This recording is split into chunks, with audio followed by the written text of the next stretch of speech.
प्रेरणा news 18 Jharkhand. और इस बीच एक बड़ी खबर भोपाल से आ रही है। मध्य प्रदेश में शिवराज सिंह चौहान लेंगे सीएम का हलफ। जी हां, आज रात 9 बजे हलफ लेंगे शिवराज सिंह।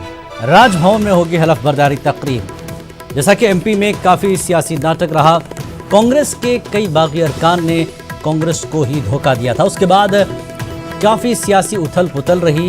कांग्रेस के कई लीडर बेंगलुरु जाकर छुप गए थे। इसके बाद बड़ा सियासी हंगामा रहा मध्य प्रदेश में और आज ये तस्वीर साफ हुई कि शिवराज सिंह चौहान लेंगे सीएम का हलफ। आज रात 9 बजे सीएम का हलफ लेंगे शिवराज सिंह चौहान।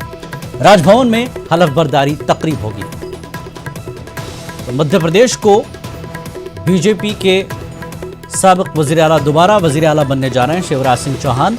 आज रात 9 बजे राजभवन में हलफ लेंगे।